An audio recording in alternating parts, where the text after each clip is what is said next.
Saya Maulana Iman Aldafa dari kelompok 12 akan menjawab soal nomor 1. Nomor 1A.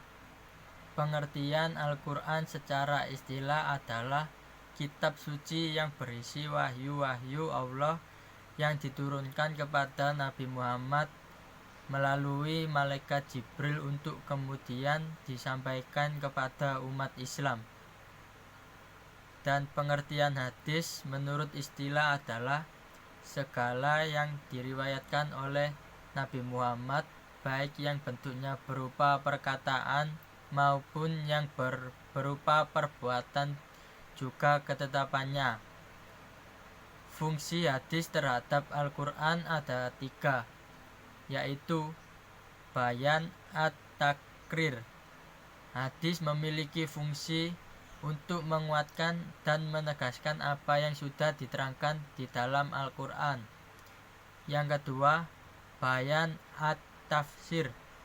Hadis memiliki fungsi untuk menguraikan, merincikan, menjelaskan, dan menteknisikan apa yang tidak dijelaskan di dalam Al-Quran atau penjelasan yang masih terlalu umum di dalam Al-Quran. Yang ketiga, bayan at-tasri. Hadis memiliki fungsi untuk menetapkan dan mengadakan hukum yang tidak disebutkan dalam Al-Quran. 1B.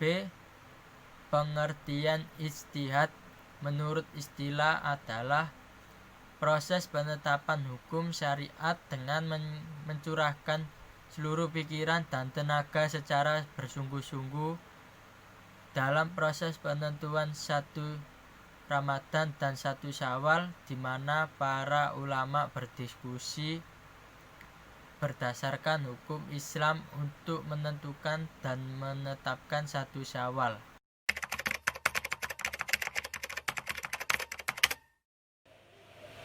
Assalamualaikum warahmatullahi wabarakatuh. Perkenalkan, nama saya Muhammad Nurul Syaibuddin. Saya dari kelompok 12. Di sini saya akan menjawab pertanyaan UTS soal nomor 2. Yang pertama, yang A. Quran surat Al-A'raf mengatakan, "Hai manusia, sesungguhnya aku adalah utusan Allah kepadamu semua, yaitu Allah yang mempunyai kerajaan langit dan bumi. Tidak adalah yang berhak disembahi selain Dia, yang menghidupkan dan yang mematikan, maka berimanlah kamu kepada Allah dan Rasul-Nya." Nabi Ummi yang beriman kepada Allah dan kepada kalimat-kalimatnya atau kitab-kitabnya, dan ikutilah Dia supaya kamu mendapat petunjuknya. Perintah Allah dalam ayat ini mengatakan, "Hai manusia, sesungguhnya aku adalah utusan Allah kepadamu semua." Ini menunjukkan bahwa Nabi Muhammad diutus untuk seluruh manusia sebagai firman Allah yang terkandung dalam Quran surat As-Saba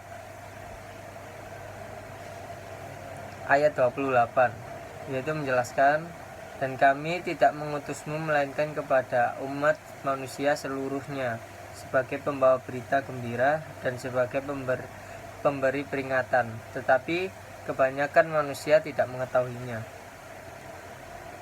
Islam untuk seluruh manusia, atau bisa disebut Islam adalah agama yang universal. Dan Islam adalah agama yang pemberlakuannya tidak terbatasi oleh tempat dan waktu yang tertentu. Islam tidak membedakan warna kulit, bahasa, bangsa, pangkat, ataupun derajatnya. Dan inti ajaran Islam bukan terletak pada kesukuan atau leluhur, melainkan keesaan Allah Subhanahu wa Ta'ala. Kemudian B. Akhlak merupakan ilmu yang menentukan batas antara baik dan buruk, terpuji atau tercela, menyangkut perilaku manusia yang meliputi perkataan, berpikiran, dan perbuatan manusia dan lahir batin. Akhlak secara substansial adalah sifat hati, bisa baik, bisa buruk, yang tercermin dalam perilaku. Akhlak yang baik adalah tanda kebahagiaan seorang di dunia dan di akhirat. Tidaklah kebaikan-kebaikan datang atau didapatkan di dunia dan di akhirat kecuali dengan berakhlak dan dengan yang baik.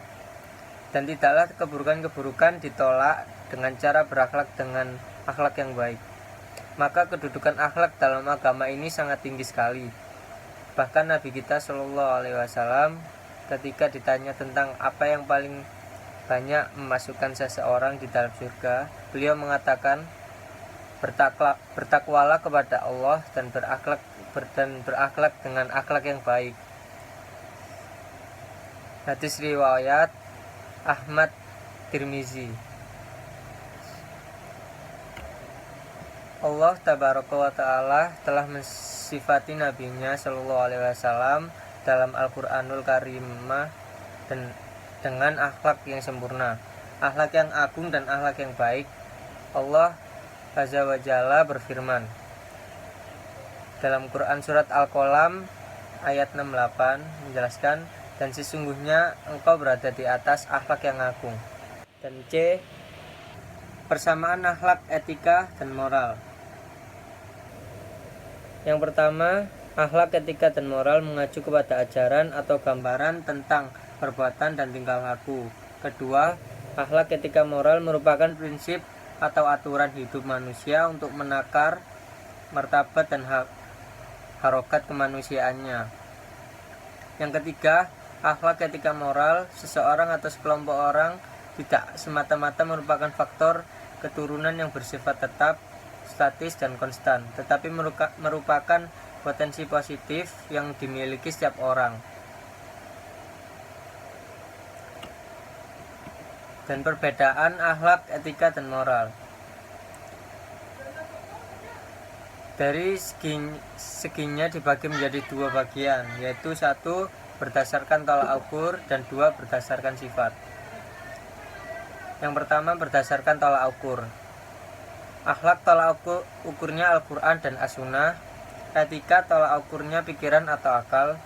Moral tolak ukurnya norma hidup yang ada di masyarakat berupa adat atau aturan tertentu. Yang kedua berdasarkan sifat. Etika bersifat teori, akhlak dan moral bersifat praktis.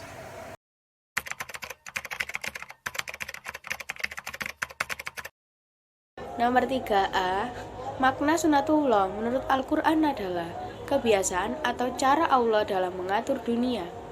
Sunatullah itu ketentuan Allah yang berlaku terhadap segala ciptaannya.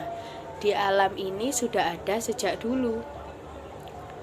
3B, Al-Baqarah 64 ini yang berkaitan dengan sunatullah. Dialah yang menciptakan langit dan bumi untuk keperluan manusia. Maka seharusnya lah manusia memperhatikan dan merenungkan rahmat Allah yang maha suci itu, karena dengan memperlihatkan isi alam semuanya akan bertambah. Yakinlah dia pada keesaan dan kekuasaannya. Akan bertambah luas ilmu pengetahuannya mengenai alam ciptaannya. Pengetahuan itu dapat dimanfaatkan sebagai yang dikehendaki oleh Allah yang maha mengetahui.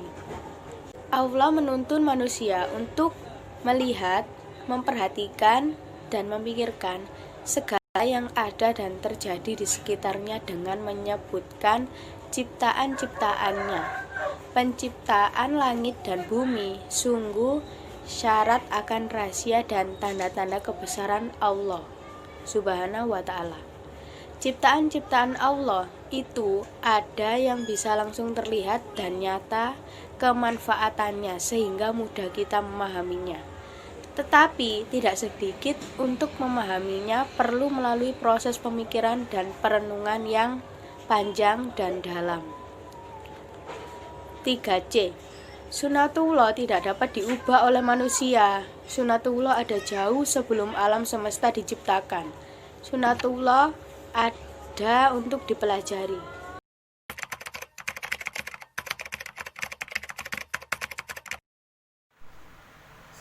Jawaban nomor 4A, indikator bahwa seorang muslim jujur dan adil adalah berkata yang benar, bertindak sesuai dengan apa yang dipikirkan, berkata benar walau orang lain tidak menyetujui, sesuai antara perkataan dan perbuatan, memberikan kesaksian dengan adil, mempercayai dan membenarkan ajaran Allah dan Rasul-Nya, taat terhadap perintah dan larangan Allah, menepati janji atau tidak ingkar. 4b. Hadis yang menjelaskan tentang munafik ialah orang yang selalu mengingkari janjinya.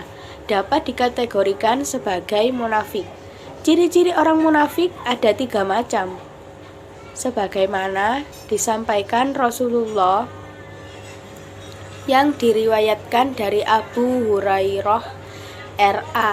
Jika berbicara selalu berdusta, jika berjanji selalu ingkar, dan jika dipercaya selalu berkhianat. Haji Bukhari dan Muslim. Terima kasih, sekian dari saya. Wassalamualaikum warahmatullahi wabarakatuh.